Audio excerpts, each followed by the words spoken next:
ओम शांति। देखो, बाबा के बहुत से बच्चे बाबा को बहुत अच्छी रीति समझ गए हैं और ज्ञान को भी समझ गए हैं। सृष्टि के आदि मध्य अंत को भी समझ गए हैं। तीनों लोकों का भी ज्ञान मिल गया है, इसलिए त्रिलोकीनाथ भी बन गए हैं। तीनों कालों को अच्छे से समझ गए हैं, इसलिए त्रिकालदर्शी भी बन गए हैं। तो अभी पुरुषार्थ कौन सा बचा है? पुरुषार्थ है मुख्य पुरुषार्थ योग का। योग अर्थात याद का। अभी गौर करना कि बाबा की याद कितने समय अंतर हृदय में रहती है। अंतर से, बहुत अंतर से गहरे जाना, क्योंकि याद मेरे अंतर मन में पहुंच जानी चाहिए। बाबा की याद। मेरे मीठे मीठे भाइयों और बहनों, वास्तव में बाबा जो कहते हैं कि बच्चे स्वप्न में भी अपवित्रता नहीं चाहिए, अर्थात स्वप्न में भी किसी की याद मत आए। देखो, वास्तव में किसी की याद भी आना अपवित्रता है, और स्वप्न में भी ना आए किसी की याद। ऐसी गहरी मेहनत है। बाबा कहता है इसमें ही मेहनत है। बाकी तो समझना समझाना बहुत अच्छा कर लेंगे। बाबा कहते अगर छोटे बच्चे भी ज्ञान को सुने तो औरों को और अच्छे से समझा सकते हैं। लेकिन मुख्य पुरुषार्थ है याद का और अंतर मन की याद का। दो प्रकार के मन होते हैं, एक होता है बाह्य मन, एक होता है अंतर मन। उसे इंग्लिश में कहते हैं कॉन्शियस माइंड और सब कॉन्शियस माइंड। मीठे मीठे भाइयों बहनों, आप अच्छे से समझना कि आप जो स्वप्न देखते हो वो सब कॉन्शियस माइंड में जो फीड रहता है, उसी के द्वारा आप रात में स्वप्न देखते हो। हाँ, और बड़ी बारीक बात है, ये पता नहीं लगता कि कौन सी बात जाके सब कॉन्शियस माइंड में फिट हो गई। ये मालूम नहीं लगता, मालूम नहीं पड़ता। इसे ही याद के बल से जो और यादें हैं, वो बाबा की याद के बल से उन यादों को समाप्त करना है। ये यादें ही जन्म जन्मांतर की समाई हुई है। किसमें? सब कॉन्शियस माइंड में, अंतर मन में।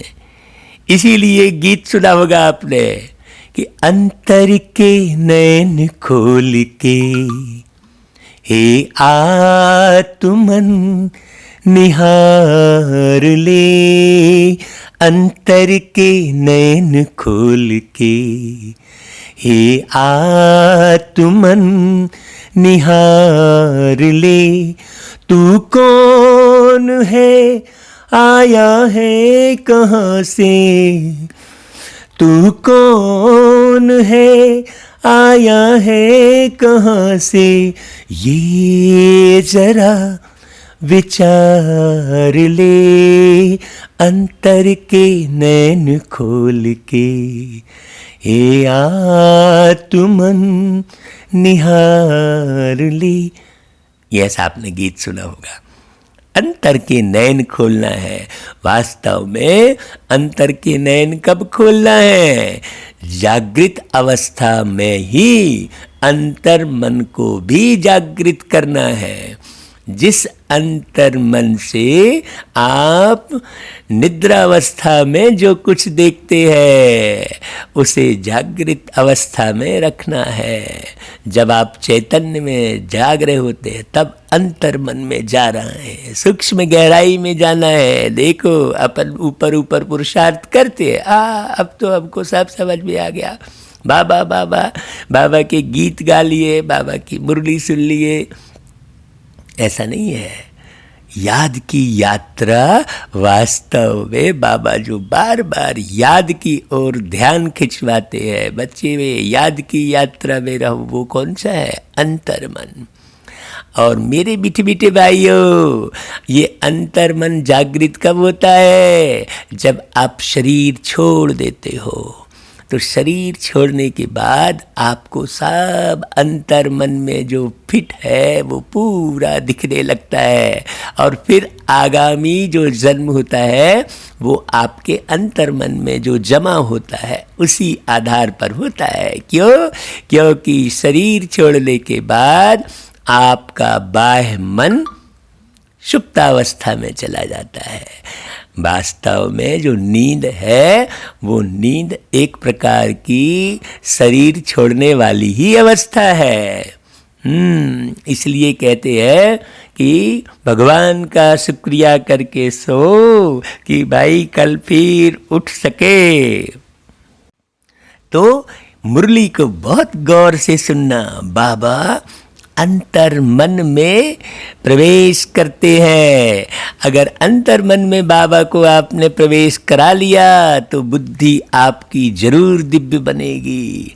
तो मुरली को बहुत गौर से सुनना। मुरली सुनते सुनते ही अंतर मन उड़ने लगेगा, विदेही अवस्था बन जाएगी।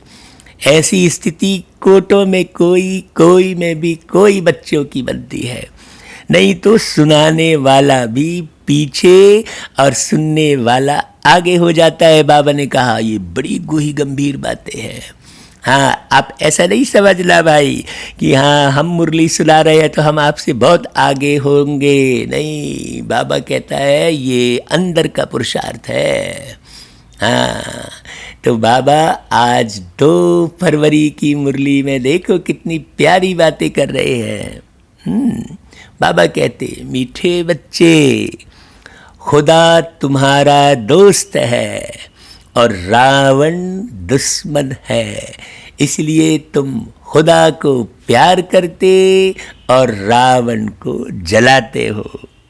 देखो आज मुरली में बाबा ने राम की जगह खुदा शब्द का उपयोग किया है और रावण की जगह नहीं चेंज किया, रावण को रावण शब्द ही लिखा है। सोचो कितनी गहरी बात है इसमें। बाबा बड़ा सूक्ष्म है। तो बाबा की सूक्ष्म बातों को समझकर ही आप अपने सूक्ष्म मन को पकड़ सकते हैं अच्छे से। हाँ, ये मन जो है ना मीठे भैया, ये मन तन धन और जन के बीच में फंसा हुआ है बहुत गहरे से। इसे तन धन और जन से निकालना है बाहर। हाँ, तो बाबा के एक एक शब्द को बहुत गहराई से सुनकर समझेंगे। हाँ, क्योंकि ये अंतर मन बड़ा गहरा है। इसलिए गहरी समझ युक्त मुरली आप खुद भी सुनिए और सबको भेजिए, रिक्वेस्ट कीजिए कि भैया देखो ये मुरली आप सुनो, इसमें आपको गहराई से समझ में आएगा। बाबा देखो कितनी मदद कर रहे हैं हमारा। तो देखो खुदा मतलब खुद आओ अपने पास, अंतर जगत में जाओ खुद जाओ अपने अंतर जगत में, तब तुमको मालूम पड़ेगा कि देखो वो बाबा तुम्हारे अंदर बैठकर तुम्हारा दोस्त बना हुआ है, हर पल का साथी। हाँ, नैया वो पार ले जाता एक ही मांझी है, ऐसा करके गीत हमने बनाया था। और रावण दुश्मन है, ये जो तुम्हारे अंतर मन में जो विकार बैठा हुआ है, जो अंतर मन में याद बैठी हुई है, वो याद भी विकार है।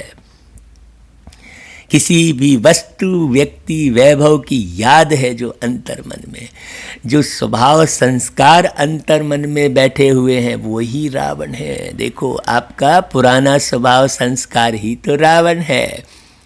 बाबा कहते तुम खुदा को प्यार करते और रावण को जलाते हो, मतलब तुम खुद से कितना प्यार करते हो, हाँ, और रावण को जलाते हो। ये आप जो है निशानी है, तो केवल निशानी। अब मुरली पढ़ना भी, हाँ, मुरली पढ़ लिया, सेवा कर ली भाग भाग के, ये भी एक निशानी ही हो गई। जैसे रावण को जलाते एक निशानी के तौर पर। वास्तव में पुरुषार्थ अंतर्मन को जागृत करने का है, उसमें याद समा जाए बाबा की, तो स्वप्न में भी आपको बाबा दिखेगा। हाँ, स्वप्न में भी आप समझा रहे होंगे किसी को, ऐसा होता है। देखो, उसे कहेंगे बाबा की याद, कि आप सपने में भी सेवा कर रहे हो। फिर बाबा देखो प्रश्न करते हैं, किन बच्चों को अनेकों की आशीर्वाद स्वतः मिलती जाती है। मान लो वो अकेले हैं, वो संगठन में नहीं है, हमको तो भैया खूब संगठन की परवाह रहती है। हाँ, साकार में मान लो संगठन नहीं है, लेकिन फिर भी कौन सा बच्चा संगठन में रहेगा, कहलाएगा। आशीर्वाद अनेकों की मिल रही है, सूक्ष्म में स्वतः मिल रही है। किसको? जो बच्चे याद में रह स्वयं भी पवित्र बनते और दूसरों को भी आप समान बनाते हैं। हाँ, वास्तव में अपवित्र जो है ना, आपने बाहर के मन को तो पवित्र कर लिया, चलो भाई अब पिक्चर नहीं देखेंगे और हम जो है इधर उधर की बातें नहीं सुनेंगे, हम बाहर का इधर उधर का खाना नहीं खाएंगे, ये सब तो अच्छा पुरुषार्थ कर लिया। लेकिन वास्तव में अंतर मन अपवित्र मत हो। आज बाबा बहुत अमृत बेले से और कल रात को भी सोते समय बाबा बहुत सारी ज्ञान की पॉइंट बता रहे थे। जब हम अंतर मन को जागृत करते हैं ना, तो बाबा के मन की बात टच होती है। तो जब आप पवित्र बनते हैं और दूसरों को बनाते हैं वैसा, उसके भी अंतर मन को जगाते हैं, उसके भी अंतर मन की कचरे को बाहर निकालने की मेहनत करते हैं, तो अनेकों की आशीर्वाद मिल जाती है। जब ज्ञान अंदर से क्लियर होता है बहुत, तो कितना खुश होते हैं लोग, वाह वाह करते हैं, तो खुश होते हैं ना, तो वह आशीर्वाद मिल जाती है।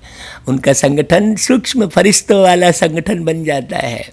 हाँ, फिर आप किसी के नाम से उसको सकाश देंगे, शांति के वाइब्रेशन फैलाएंगे, तो वहाँ तक पहुँच जाएगी। बाबा कहता है विदेश में भी बैठी आत्मा को आप बलशाली बना सकते हो, इतनी ताकत है आपके अंदर।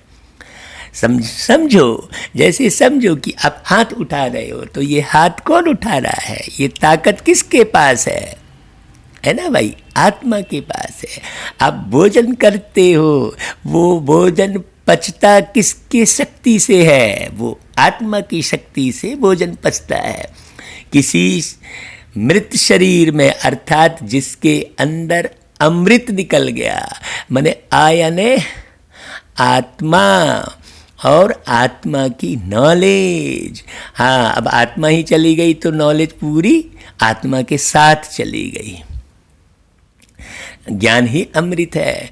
तो अगर आत्मा निकल गई शरीर से, फिर उसमें पाइपलाइन से अगर अनाज डालोगे तो क्या, और उसके बाद चलो भोजन पचाने वाली टॉनिक डाल दोगे, तो क्या वो भोजन पचेगा?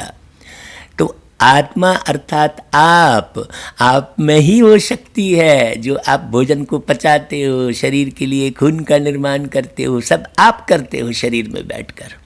आपको पता भी नहीं लगता है। क्यों पता नहीं लगता है? अंतर आपको शरीर भी नहीं दिखता है। आप जो है एक्सरे मशीन से दिखाने ले जाते हो, सोनोग्राफी कराते हो। अरे भाई, हम गारंटी लेते हैं, यदि आप आत्म स्थिति में, आत्म स्वरूप में स्थित हो जाएंगे, आत्म स्वरूप में स्थित होकर परमात्मा को याद करेंगे तो आपको अंदर के शरीर की हलचल भी पता लगेगी कि भाई किडनी खराब हो गई है कि लीवर, आपको खुद पता लग जाएगा। आप स्वयं स्वयं के डॉक्टर बन जाएंगे। ये बड़ा गहरा पुरुषार्थ है, ये साधारण मुरली नहीं चल रही है। हाँ, ये बाबा देखो निमित्त बनाए कैसे बाबा मुरली चलवा रहे हैं।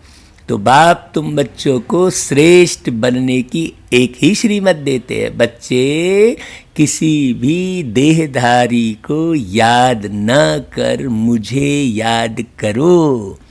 अब देहधारी को याद न कर मतलब देखो जिसके अंदर विषय विकार सूक्ष्म में भी है उसको याद करोगे तो उसके विषय विकार तुम्हारे में चले जाएंगे।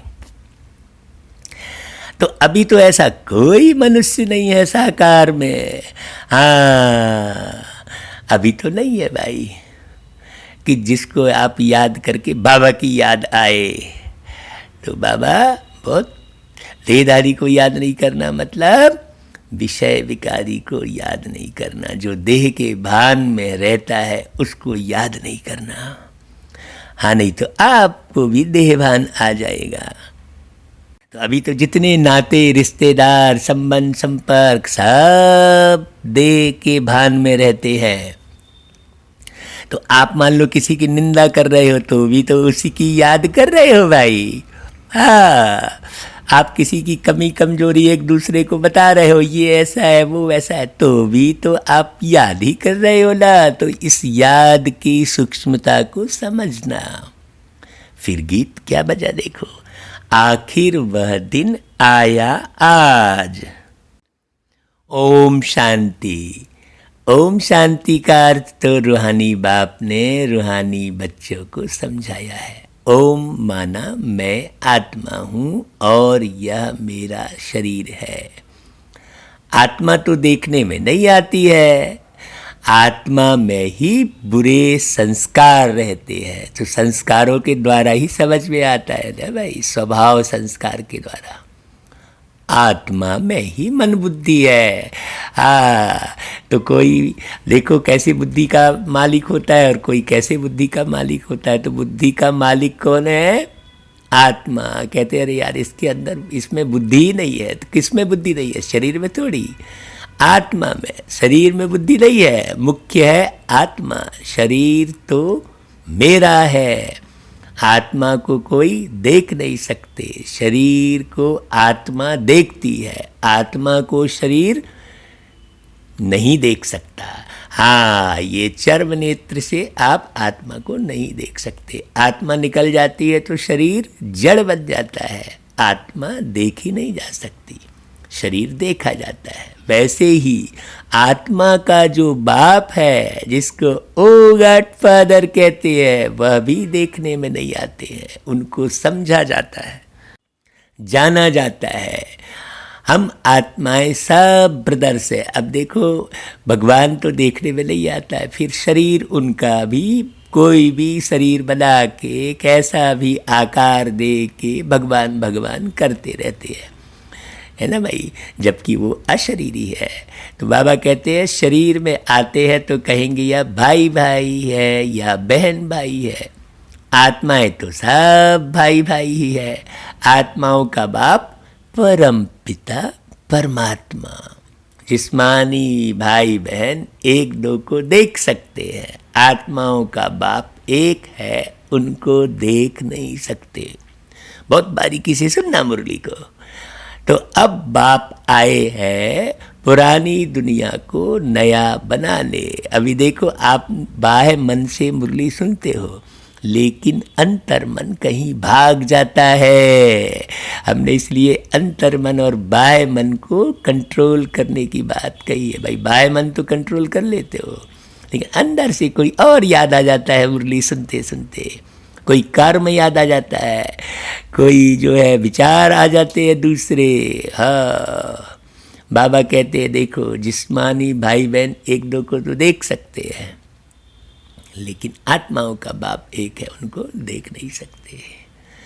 तो अब बाप आए हैं पुरानी दुनिया को नया बनाने, है ना भाई। ये बड़ी गहरी बात है। हाँ, नई दुनिया सतयुग थी। कई मुझसे कहते हैं भाई आप मुरली सुनाते हो, आप कहते हो भगवान से आप मिले हो, तो आप हमको भी भगवान दिखा दो। तो हम कहते हैं भाई सबसे पहले आप मुझे देख लो, तो फिर भगवान को देख लोगे। आप मुझे देखो जरा। तो बोले हम तो आपको देख रहे हैं। तो हम कहते हैं भाई आप तो हमारे शरीर को देख रहे हो, आप मेरे शरीर को देख रहे हो। मैं इस शरीर से निकल जाऊंगा तो भी ये शरीर ऐसा ही दिखेगा, तो आप मुझे कहाँ देख रहे हो। तब उसे समझ में आता हाँ भाई ये बात तो राइट है। तो इसलिए देखो बाबा ने कहा बड़ी गहरी समझने की बात है ना भाई, अंतर मन से बाबा को याद करना। हाँ, बाबा कहता है ऐसे पुरानी दुनिया को खत्म होना चाहिए ना। हाँ, अब पुरानी दुनिया कलयुग है, इनको अब बदलना है, मतलब पुराने संस्कार बदलना है। संस्कार से ही संसार बनता है। आज जितने भी कष्ट है संसार में वो किसके कारण है? संस्कार के कारण, स्वभाव के कारण। हाँ, सास बहू में नहीं पट रही है, किसके कारण? स्वभाव संस्कार के कारण। तो पुरानी दुनिया तो खत्म होनी चाहिए। तो पुरानी दुनिया खत्म होनी चाहिए माना पुराने संस्कार। पुराना घर खत्म हो नया घर बनता है ना, वैसे ही पुरानी दुनिया में खलास होनी है। जब लोग संस्कारों को बदलते नहीं है, अपनी अपनी अड़ी करते हैं, ज्ञान भी कैसा उठाते हैं, कैसा भी करते हैं, भगवान को भी कैसा भी मानते हैं। कोई चिल्ला चिल्ला के भगवान को माइक लगा के रोज पुकार रहा है, तो कोई कुछ कर रहा है। अरे भाई बड़े समझने की बात है। जब नहीं मानते हैं तो फिर प्रकृति का सहारा लेकर आत्माओं को शरीर से अलग किया जाता है। ये सिस्टम है। इसलिए हे मेरी मीठी मीठी आत्मा भाई, आप बहुत अच्छे से समझना, शरीर में रहते रहते जल्दी जल्दी बाबा के ज्ञान को अच्छी रीति समझ लो। तो सतयुग के बाद फिर त्रेता द्वापर कलयुग, फिर सतयुग आना जरूर है। मतलब ये संस्कारों की बात है। सतयुग में सोने जैसे 24 कैरेट सोने जैसे संस्कार होते हैं। त्रेता युग में थोड़े संस्कार बिगड़ जाते हैं, चांदी जैसे हो जाते। एकदम नहीं बिगड़ते लेकिन थोड़े तो बिगड़ते हैं। फिर द्वापर युग में और थोड़े बिगड़ जाते, कॉपर की तरह हो जाते। कॉपर थोड़ा चांदी से थोड़ा कम चमकता है ना भाई। फिर तो लोहे जैसे संस्कार हो जाते हैं, कड़े संस्कार जैसे। लोहा बहुत कड़ा होता है, हार्ड होता है। फिर सबके कड़े संस्कार होते हैं, नरम नहीं होते हैं। हाँ, इसीलिए देखो खान पान, रहन सहन, वस्तु सब बदल जाते हैं। देखो सोने की थाली में खा रहे थे, फिर चांदी की थाली में। सोने के सिक्के चल रहे थे, फिर चांदी के सिक्के चल रहे थे, फिर तांबे के चल रहे थे, फिर लोहे के चल रहे थे। देखो सारा बदल जाता है। एक एक चीज को अगर आप गौर करेंगे तो बहुत गहरी समझ में आएगी बात। तो बाबा कहते हैं सूर्यवंशी और चंद्रवंशी। सूर्यवंशी मतलब सूर्य की तरह चमकने वाला, सबका कल्याण करने वाला। हाँ, सबको एक जैसा प्रकाश देने वाला। ऐसा नहीं चुन चुन के हम बात कर रहे हैं, पार्टिकुलर हो जा रहे हैं, यूनिवर्सल नहीं हो रहे हैं। बाबा कहता है सूर्यवंशी फिर चंद्रवंशी। उनको कहा जाता है लक्ष्मी नारायण की डिनाइस्टी, फिर कहा जाता है राम सीता की डिनाइस्टी। बाबा की मुरली में स्थूल बातें और सूक्ष्म बातें दोनों समाई हुई रहती हैं। बड़ी गहराई से सुनना होता है। फिर देवताएं जो पवित्र थे वह अपवित्र बन जाते हैं। इनको कहा जाता है रावण राज्य। अपवित्र बनना। रावण को वर्ष वर्ष जलाते आते परंतु जलता ही नहीं, फिर जलाते रहते। अरे भाई एक बार कोई चीज़ जल गई तो फिर कैसे जलाने के लिए बनाना पड़े, सोचने की बात है। तो जली नहीं है ना। यह है सबका बड़ा दुश्मन। अब कोई साकार में थोड़ी कोई रावण दुश्मन बैठा है, ये तो अंदर के संस्कार है। तो वो तो भाई स्थूल में 10 सिर का रावण जलाने की रस्म बना ली है ना भाई। हाँ, भारत का नंबर 1 दुश्मन कौन है? तो आप समझोगे बहुत अच्छे से। 10 सिर का रावण, 10 विकार है, काम, क्रोध, लोभ, मोह, अहंकार, ईर्ष्या, द्वेष, ग्लानि, नफरत, हाँ, निंदा। और 10 ही बस नहीं है, वो 10 सिर के फिर 20 ठो कान भी हैं, हाँ, फिर 20 आंखें भी है। हाँ, बहुत सूक्ष्म बात है, बड़ी सूक्ष्म बात है। हाँ, तो एक साथ पूरे 10 सिर का बना के जला देते हो, तो फिर पुरुषार्थ कौन सा करना है? वो रावण जलाने का पुरुषार्थ करके आपको मिला क्या भाई? और ही प्रदूषण बढ़ गया, खर्चा हो गया दुनिया भर का। वास्तव में ये जो 10 शीश है और 20 आँख है, 20 कान, ये सब देखो बड़े जलाने हैं। देखो अलग अलग तरह से सुनने वाले रहते हैं, 20 प्रकार के सुनने वाले रहते हैं, कहते बाबा। तो 10 शीश वाला रावण बनाए, उनको वर्ष भर जलाते। गांधी जी भी कहते थे भाई हमको राम राज्य चाहिए। क्यों? राम राज्य में सुख है, रावण राज्य में दुख है। हाँ भाई देखो, अहंकार के भी कई पार्ट है। हाँ, काम के तो कितने सारे पार्ट है। देखो बहुत गहरी समझने की बात है। बाबा कहता है बच्चे, जितना तुम मुझे समझते हो उतना तुम माया रावण को भी गहरे से समझना, तब तो तुम उससे जीत हासिल कर पाओगे। हाँ, तो बाबा कहता है अब यह कौन बैठ समझाते हैं भाई? ऐसा तो समझाने कोई नहीं दिया था। कौन बैठ समझा रहे भाई आपको? बाबा, पतित पावन बाप शिव बाबा। किसके माध्यम से? ब्रह्मा के द्वारा। ब्रह्मा है दादा, बाबा हमेशा सही भी करते हैं, बाप दादा। प्रजापिता ब्रह्मा भी तो सबका हो गया, जिसको एडम भी कहा जाता है। फिर उनके नाम भी अलग अलग कर दिए, आदम, एडम ऐसा कह दिए। उनको ग्रेट ग्रेट ग्रैंड फादर कहा जाता है। मनुष्य सृष्टि में प्रजापिता हुआ है ना भाई। हाँ, प्रजापिता ब्रह्मा द्वारा ब्राह्मण रचे जाते हैं, फिर ब्राह्मण से देवता बनते हैं। ये मुख वंशावली कहलाती है। हाँ, आप भी मुख से ज्ञान सुनाकर लोगों के संस्कार बदलना। जैसे एक शरीर में रहकर आत्मा के जो संस्कार होते हैं, फिर नए परिवार में बच्चे के रूप में वो आत्मा जन्म लेती है, तो कुछ समय तक उसके पुराने संस्कार दिखते हैं। फिर बाद में नए जन्म के जो संगी साथी माँ बाप होते हैं, उनको देख देख कर अपने संस्कार को वो आत्मा बदलती है। उसी प्रकार बाबा कहते हैं बच्चे, तुम एक शरीर में रहकर आत्मज्ञान सुनते हो।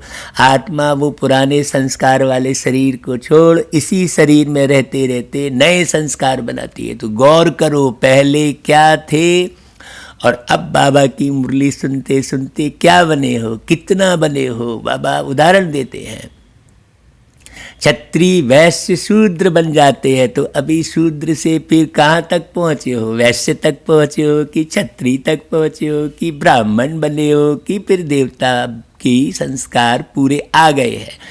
जैसे ही तुम आत्मा में देवताई संस्कार पूरे आ जाएंगे तो फिर शरीर छोड़ नए देवता का शरीर ले लेंगे। प्रजापिता ब्रह्मा के कितने ढेर बच्चे बाबा बाबा कहते रहते हैं। यह है साकार बाबा। शिव बाबा है निराकार बाबा। गाया भी जाता है, प्रजापिता ब्रह्मा द्वारा नई सृष्टि रचते हैं, नई मनुष्य सृष्टि रचते हैं। भाई वो देवता भी मनुष्य ही है, लेकिन गुणों का फर्क है ना भाई। बाबा कहता है अब तुम्हारी यह पुरानी खाल है, यह है ही पतित दुनिया, रावण राज्य। अब रावण की आसरी दुनिया खत्म हो जाएगी। उसके लिए ही यह महाभारत लड़ाई है। अब महाभारत लड़ाई मतलब क्या? भारत को महान बनने वाली लड़ाई। भाई महान किसे कहा जाता है? जो निर्विकारी होता है भाई, जिसके अंदर लोभ, लालच, किसी भी किस्म का ईर्ष्या, द्वेष नहीं रहता, उसे महान कहते हैं। तो पूरा भारत ही महान बन जाता है, माने भारत के बहुत सारे लोग ही महान बन जाते हैं। हाँ, तो किसकी लड़ाई है? रावण से जीतने की है लड़ाई। अंदर के विषय विकारों को जलाना, पुराने। फिर सतयुग में इस रावण दुश्मन को कोई जलाएंगे ही नहीं, क्योंकि सब देवता बन जाएंगे, रावण होगा ही नहीं। रावण ने ही दुख की दुनिया बनाई है। ऐसे नहीं जिनके पास पैसे बहुत है, बड़े बड़े महल है बस स्वर्ग में, अरे विषय विकार तो है ना, रावण की जेल में फंसे पड़े हैं। ये विषय विकार ही फिर बीमारी लाते हैं शरीर में, इसे गौर से समझना। सबसे ज़्यादा बीमारी लाता है काम। हाँ, लोभ भी बीमारी लाता है। बड़ी गहरी बात है, ये बीमारी भी सतो रजो तमो होती है। बहुत अच्छे से समझना, जो सतो होने का पुरुषार्थ करता है, जो सदा सतो प्रधान बना हुआ रहता है, उसको अगर एक छोटी सी भी फुड़िया हुई तो वो जल्दी से ठीक हो जाती है अपने आप।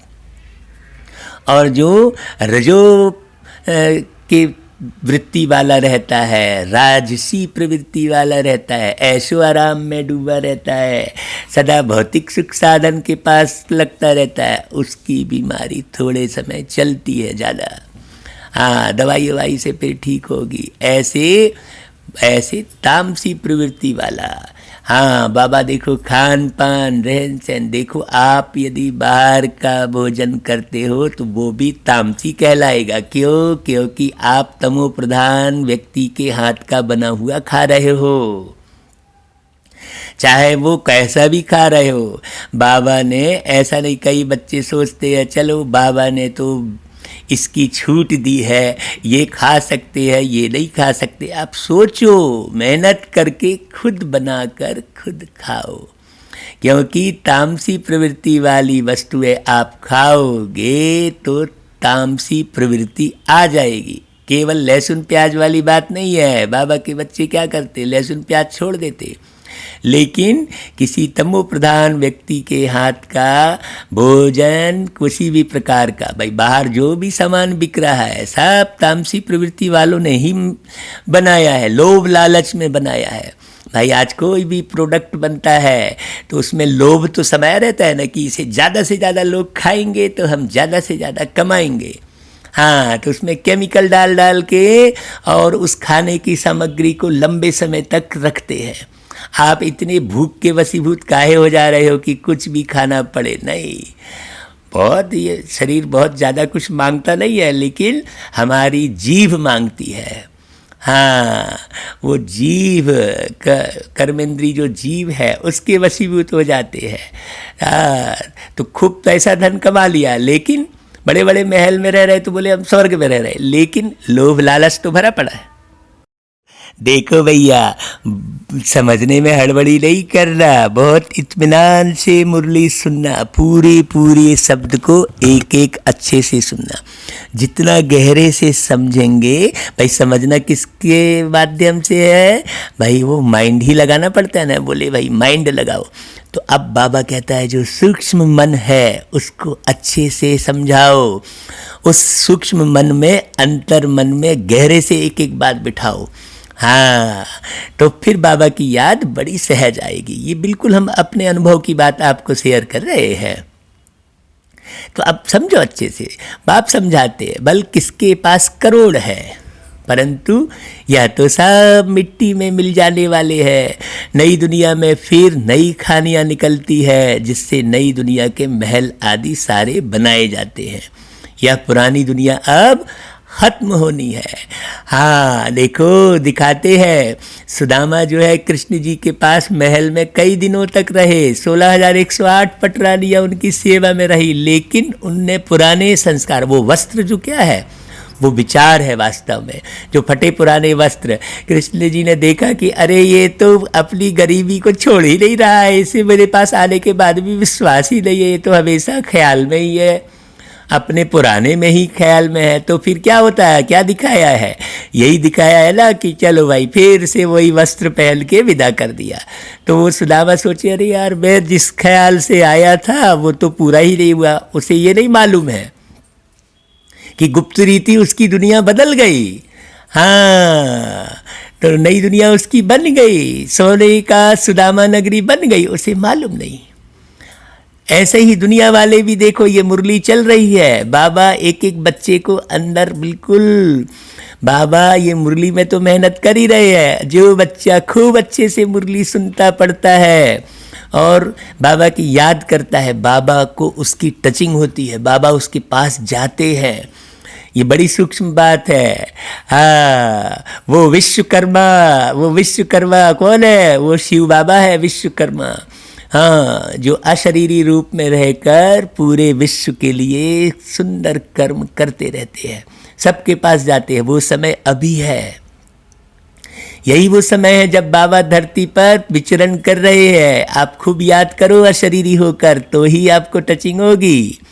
हाँ, तो बाबा कहते हैं नई दुनिया में फिर खानियाँ निकलती है, यह पुरानी दुनिया तो अब खत्म होनी है। मनुष्य भक्ति करते ही है सदगति के लिए, हमको पावन बनाओ। हम विशेष बन गए हैं, कहते हैं ना, विषय विकार मिटाओ, कहते हैं ना भाई।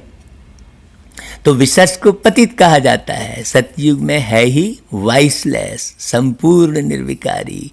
वहाँ बच्चे योग बल से पैदा होते हैं, विकार वहाँ होता ही नहीं। इस बात को अच्छे से समझो। कई लोग तो इसी पर मूंझे हुए हैं। हाँ, कई बाबा के बच्चे मेरे को फोन करके बोलते हैं, वैसा ही बच्चे में होंगे क्या, पेट बड़ा होगा क्या? अरे भाई, इन सब बातों में क्यों जाना? वहाँ तो ना देह अभिमान, ना काम क्रोध, 5 विकार वहाँ होते ही नहीं। यहाँ से ही बाबा पूरी तरह साफ कर देते हैं। जो बाबा की मुरली सुन सुनकर बाबा से साफ करवाएगा। हाँ, बाबा कहता है मैं धोबी भी हूँ, तो देखो भाई क्या साफ करते, आपके विचारों रूपी वस्त्र की सफाई करते हैं। विचार तो आपके अंदर रहते हैं, सतयुग में रहते हो, त्रेता में रहते हो, तो विचार तो रहते हैं। बाबा जो मैले हो गए हैं, जो विचार दब गए हैं, उनको फिर से निकालते, उभारते हैं मुरली पढ़ा पढ़ा कर। तो इसलिए मुरली मुख्य है। मुरली सुनकर फिर बाबा की याद नहीं किए तो मुरली सुनना जो है, आपको अंदर मुरली छपेगी नहीं। वो मुरली सुनना उतना काम नहीं करेगा यदि बाबा को याद नहीं करोगे मुरली सुनने के बाद। इसलिए देखो, सेंटर पर नियम बना हुआ है कि भाई क्लास में मुरली सुनी, उसके बाद बाबा के कमरे में जाके बाबा से बातें करना। हाँ, ऐसा ही घर में भी आप बना लो भाई। अगर आप व्हाट्सएप के द्वारा, फेसबुक के द्वारा या यूट्यूब के द्वारा मुरली सुन रहे हो, तो मुरली सुनने के बाद आप 1 घंटा बाबा के पास बैठने का नियम बना लो। हाँ, कि भाई 1 घंटा तो हम कम से कम मुरली सुनने के बाद बाबा की याद में 1 घंटा बिल्कुल बाबा की याद में बैठेंगे। हाँ, तब तो विषय विकार अंदर के खत्म हो गए, दुख खत्म होगा। नहीं तो अंदर में सूक्ष्म में दुख जमा रहता है। हाँ, अब बाप कहते हैं बच्चे तुम पवित्र बनो, यह पतित दुनिया क्योंकि अब खत्म होनी है। तो अगर अभी भी बुद्धि इधर उधर दुनिया के राग रंग में जा रही है, तो वो बच्चा बिल्कुल ऊपर नहीं उठ पाएगा। अपने ही पैर में कुल्हाड़ी मारना हो जाएगा, जिस डगाल में बैठे उसको ही काटना हो जाएगा। बाबा कहते हैं जो श्री मत पर पवित्र रहते, वही बाप की मत पर चल विश्व की बादशाही का वर्षा पाते हैं। ये एक एक लाइन का बहुत गहरा गहरा अर्थ है। बाबा कहते देखो, इन लक्ष्मी नारायण का राज्य था ना, तो लक्ष्मी नारायण का राज्य था अब जो नर, अभी संगम युग में जो नर अपने लक्ष्य पर चलता है, हाँ, वही लक्ष्मी को वरता है। हाँ, बहुत बारीक बात है। अभी इसमें स्त्री पुरुष वाली बात नहीं है। जो आत्मा अपने लक्ष्य पर चलती है, चाहे वो बहन हो चाहे वो भाई हो, हाँ, बड़ी गहरी बात है। अभी तो रावण राज्य है जो खत्म होना है, सतयुगी राम राज्य स्थापन होना है। सतयुग में बहुत थोड़े मनुष्य रहते हैं भाई। अपने भारत में क्या हुआ है कि राम रावण सब जानते, इसलिए बाबा को बार बार राम रावण शब्द यूज करना पड़ता है समझाने के लिए। बाकी समझने की बड़ी गहरी बात है। दिल्ली सतयुग में परिस्थान थी, दिल्ली ही गद्दी थी। अब यहाँ भी बड़ी गहरी बात है। हम बाबा कोई स्थान विशेष की बात नहीं कर रहे हैं। रावण राज्य में भी दिल्ली कैपिटल है, राम राज्य में भी दिल्ली कैपिटल रहती है, परंतु राम राज्य में तो हीरे जवाहरातों के महल थे, अथाह सुख था। अभी बाप कहते हैं, अभी मैं इसके और एक एक अर्थ को आपको समझाने बैठूंगा ना तो आप बड़ा आनंद आएगा, लेकिन समय भी तो नहीं देते हो भाई आप तो फिर बहुत जल्दी बोर हो जाते हो। अरे कई बाबा के बच्चे कहते हैं अरे ये मुरली बड़ी लंबी हो रही है। अरे अगर ये लंबी लगेगी तो फिर वो लंबी यात्रा पूरी कैसे करोगे। अभी बाप कहते हैं तुमने बच्चे विश्व का राज्य गंवाया है, फिर तुमको मैं देता हूँ, ये बड़ी सूक्ष्म बात है, तुम मेरी मत पर चलो। श्रेष्ठ बनना है तो सिर्फ और सिर्फ मुझे याद करो और किसी देहधारी को याद ना करो। इसलिए संगठन बाबा के बच्चों का, प्योर बच्चों का संगठन बने। हमने इसलिए लिखा कि भाई 3 बजे उठकर जो ओम का अभ्यास करे, चलो ओम ही का अभ्यास करके आप अच्छे से समझ सको। ऐसी लिस्ट भेजो, हम कहते हैं कहीं भी प्रोग्राम होता है तो पहले हम वो लिस्ट मंगाते हैं।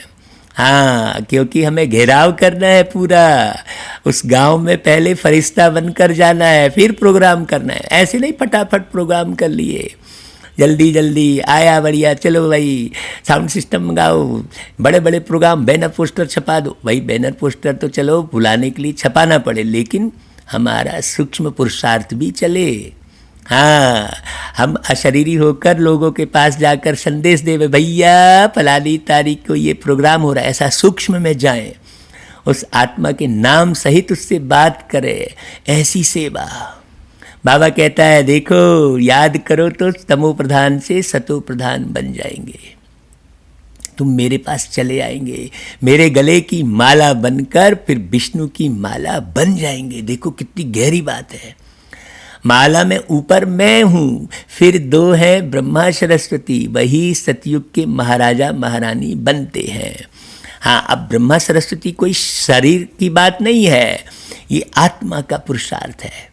हाँ, किसी शरीर को ब्रह्मा थोड़ी बोल रहे हैं बाबा। अब आप फिर शरीरों में ही लगे हो, अरे ये ब्रह्मा, फिर वो बोले ये ब्रह्मा, फिर ये शंकर, फिर अब कहानी को इस तरीके से लोगों ने उठा लिया है। वो बोले वो देवकी के गर्भ में ऐसा बच्चा, माने क्या क्या बैठ के लोग उलझ गए हैं, ज्ञान को पूरा उलझा दिया है। बारीकी से समझो, कोई अलग अलग ऐसा शरीरों की बात नहीं कर रहे बाबा। हाँ, सरस्वती किसे बोल रहे हैं, बड़ी गहरी बात है। सरस्वती शब्द का संधि विच्छेद अच्छे से करो तो समझ में आएगा कि भाई जो स्व को पूरा अच्छे से संवारता है, बुद्धिवान बनता है, वही सतयुग के महाराजा महारानी बनते हैं। उन्हों की फिर सारी माला है जो नंबरवार गद्दी पर बैठते हैं। स्थूल में भी ना भाई, बाबा तो निर्माण करने आया है ना, तो हमें ऐसा थोड़ी हम ज्ञान खूब सुना रहे और हमारे जीवन में वो दिख एक भी नहीं रहा है, तो ऐसा थोड़ी। बाबा कहता है सपूत हो तो सबूत दो। तो बाबा कहता है मैं इस भारत को इन ब्रह्मा सरस्वती और ब्राह्मणों द्वारा, स्पष्ट कहा बाबा ने, स्वर्ग बनाता हूँ। अरे भाई जो मेहनत करते हैं उन्हों के ही फिर यादगार बनते हैं। अब बोले नहीं, अब ये ब्रह्मा के तन में है, अब फिर शंकर का भी पार्ट है, अब फिर विष्णु का भी पार्ट। अरे ये तो समझाने के लिए भक्ति मार्ग के शब्दों को उठाना पड़ता है, आप उसे साकार में दिखाने की कोशिश कर रहे हो, बहुत बड़ी गलती हो रही है। हाँ, बाबा कहता है, स्पष्ट कह रहा है, देखो ब्रह्मा सरस्वती और ब्राह्मणों द्वारा स्वर्ग बनाता हूँ। जो मेहनत करते हैं उन्हों के ही फिर यादगार बनते हैं, वह रुद्रमाला और वह विष्णु की माला। अब भाई कितने सारे देवी देवताओं का गायन है, वो देवी देवताओं का गायन सतयुग वाले देवी देवता थोड़ी।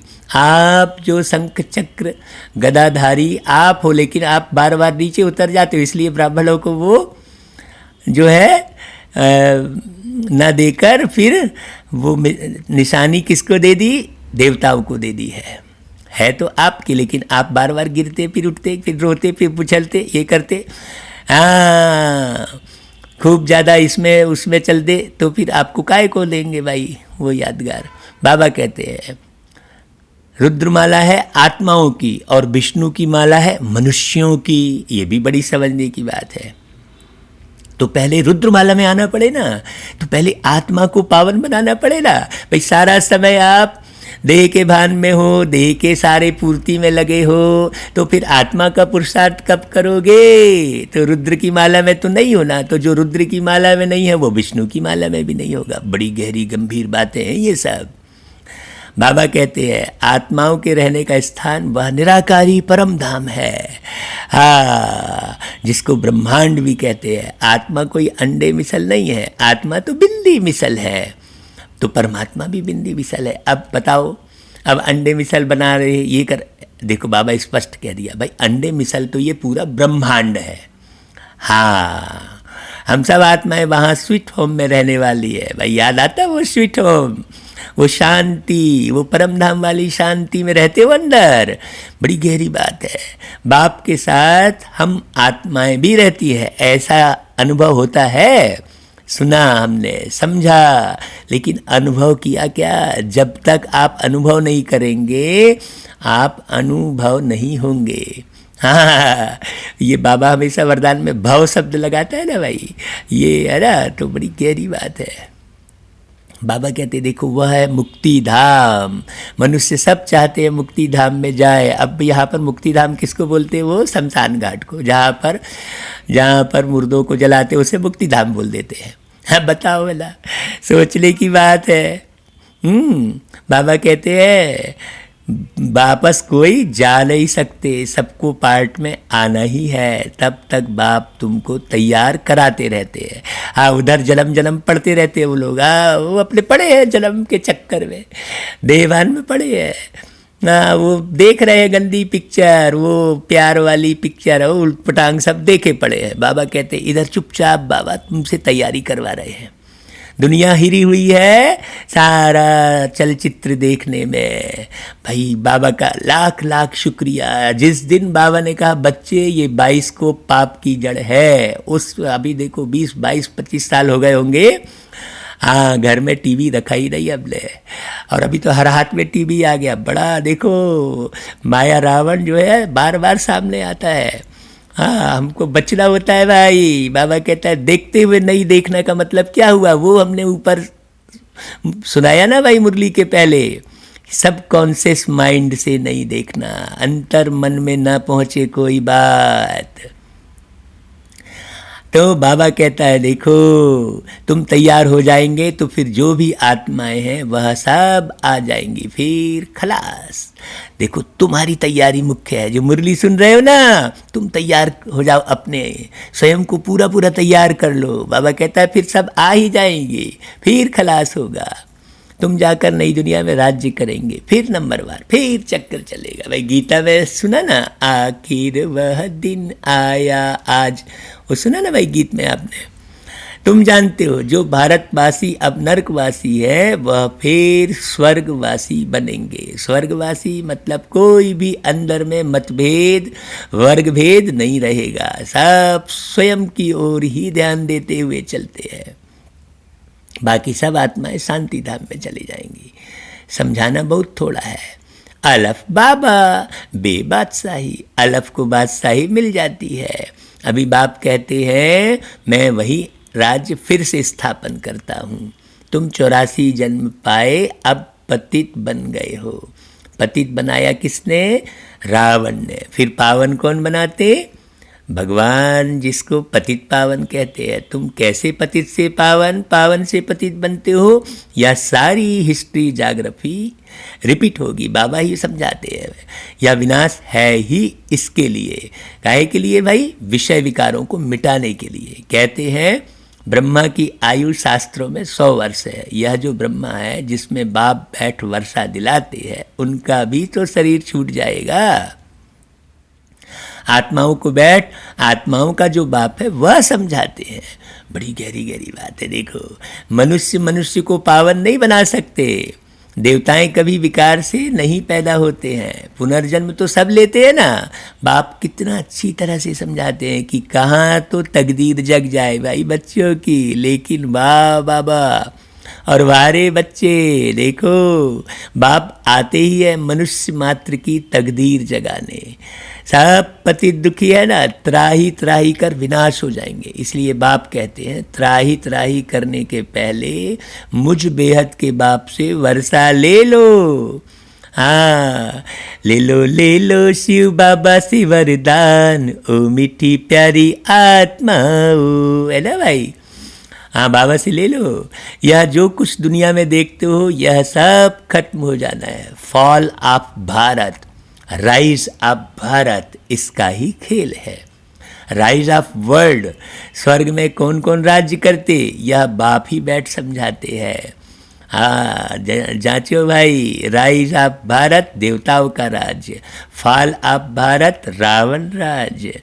अभी नई दुनिया बन रही है, बाप से पढ़ रहे हो, नई दुनिया का वर्षा ले ले। कितना सहज है, यह है मनुष्य से देवता बनने की पढ़ाई। से कोई को ही अच्छी रीति समझता है भाई। और देखो, यह भी अच्छी रीति समझाना है और समझना है। कौन कौन से धर्म कब आते हैं, द्वापर के बाद ही और धर्म आते हैं। पहले सुख पाते हैं फिर दुख। यह सारा चक्र अच्छी रीति बुद्धि में बिठाना होता है, तब तो पुरुषार्थ करोगे भाई, जिससे तुम चक्रवर्ती महाराजा महारानी बनते हो। सिर्फ अल्फ और बे को समझना है। हाँ, बाबा और उनके द्वारा दी हुई बादशाही। अब देखो ना, सुदामा नहीं समझ पाए और सुशीला समझ गई, तो सतयुग किसको मिला, स्वर्ण नगरी किसको मिली पहले। भाई सुशीला को मिल गई ना, वो महलों में रहने लग गई। ये तो भटक ही रहे थे, बड़ी मुश्किल से पहुँचे वो। हाँ, दिखाते हैं ना भाई, भगवान फिर जो है बैलगाड़ी लेके आ गए, श्याम बन के आ गए, ऐसा दिखाते हैं कहानी में। हाँ, तो भाई विषय विकारों की गरीबी में मत रहो। अब विनाश तो होना ही है, हंगामा इतना हो जाएगा जो विलायत से फिर आ भी नहीं सकेंगे। इसलिए बाप समझाते हैं। देखो, एक डेमो दिखा दिया बाबा ने 2020 में। भारत भूमि सबसे उत्तम है, जबरदस्त लड़ाई लगेगी, फिर वहाँ के वहाँ ही रह जाएंगे। 50-60 भी लेंगे तो भी मुश्किल आ सकेंगे। हाँ, 50-60 लाख देंगे ना तो भी मुश्किल आ सकेंगे। भारत भूमि सबसे उत्तम है, जहाँ बाप आकर अवतार लेते हैं। शिव जयंती भी यहाँ ही मनाई जाती है भाई। ये कोई गपोड़ा थोड़ी है। हाँ भाई, किसी भी बात का जो है मैंने कथा भी बनी है तो वो गपोड़ा नहीं है, उसकी बात को समझने की ज़रूरत है। लेकिन लोग जो है कुछ भी समझे बैठे हैं। गणेश जी की उत्पत्ति कैसे, बजरंगबली कैसे, कुछ समझते थोड़ी है। बाबा कहते सिर्फ कृष्ण का नाम डालने से सारी महिमा ही खत्म हो जाती, फिर सारा बिगड़ता चला जाता है। शिव जयंती भी यहाँ मनाते हैं, गॉड फादर ही हैं जो आकर लिबरेट करते हैं।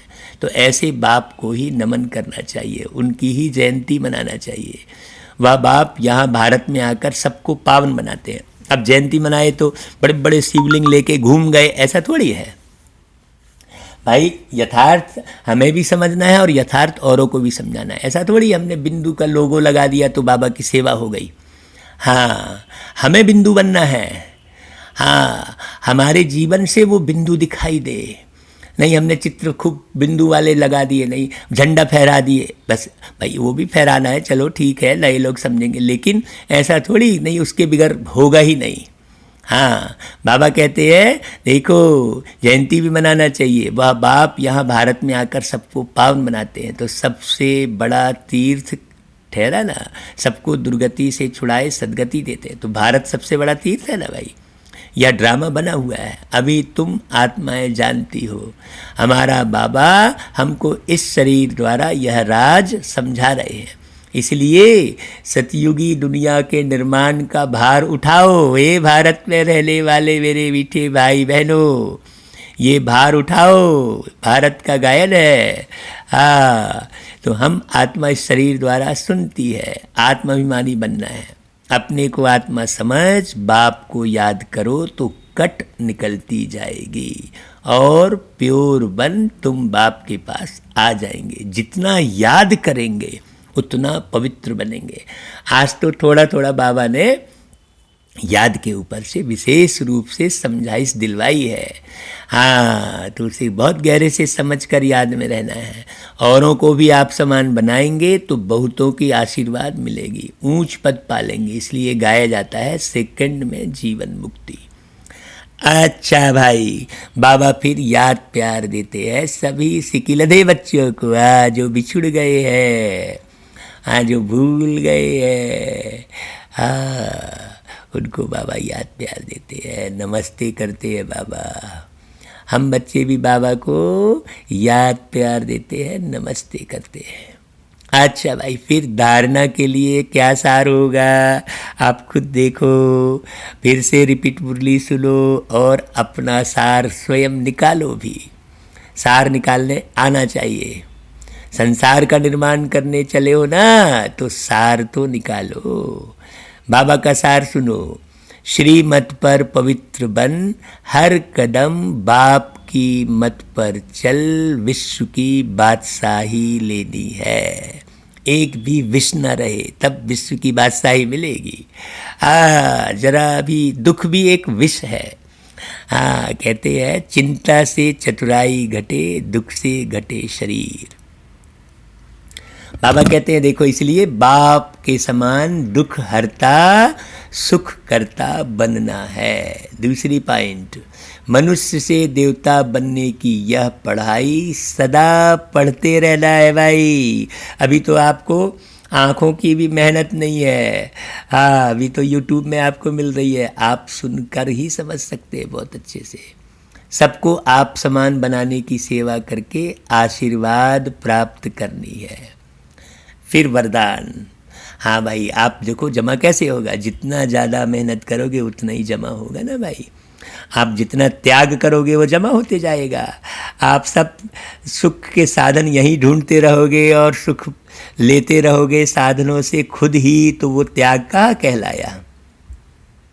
इसलिए टुक्कड़ रोटी खाकर, डोडा खिलाकर बाबा ने निर्माण करना सिखाया। बड़ी गहरी समझने की बात है। अभी आप यहीं अपने शौक़ में लगे रहोगे, अपने उसमें झरमुई में पड़े रहोगे, बाबा कहता है तो जमा तो होगा नहीं ना।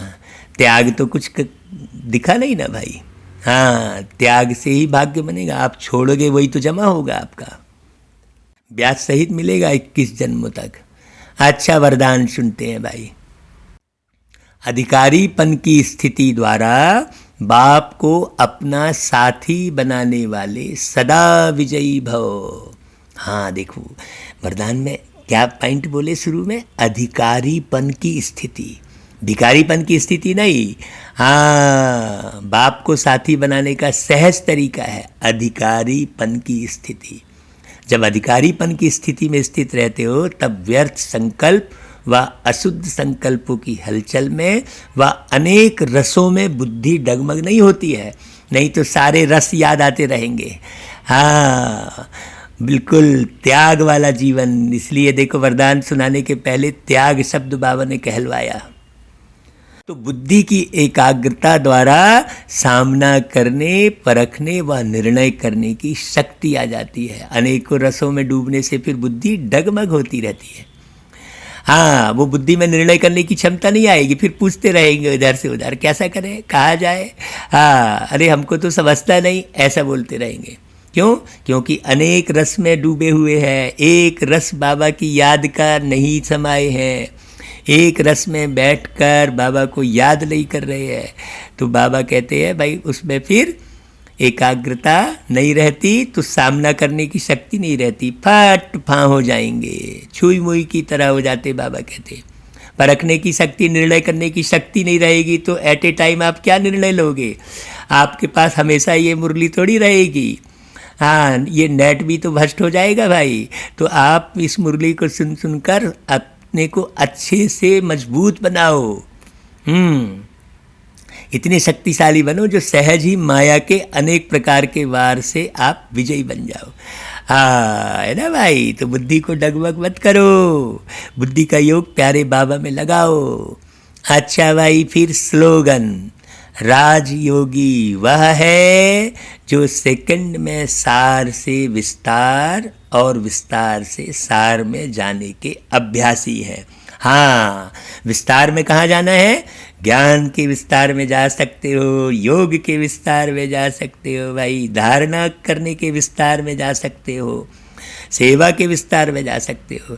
लेकिन विस्तार में किधर जाते भाई लोग? हाँ, निंदाचारी में। हाँ, मेरे को ये नहीं मिला, वो नहीं मिला, ऐसा नहीं हुआ, वैसा नहीं हुआ, उसके विस्तार में जाते हैं। तो राजयोगी किसे कहा? जो सेकंड में सार से विस्तार और विस्तार से सार में जाने के अभ्यासी हैं। हाँ, ये बड़े हर एक शब्द का बहुत गहरा रहस्य है, बहुत गहरी समझ वाले शब्द होते हैं। एक एक शब्द को चबा चबा कर सुनना, पढ़ना, समझना और धारण करना। अच्छा भाई, ओम शांति। फिर कल 3 फरवरी की मुरली सुनेंगे भाई। हाँ।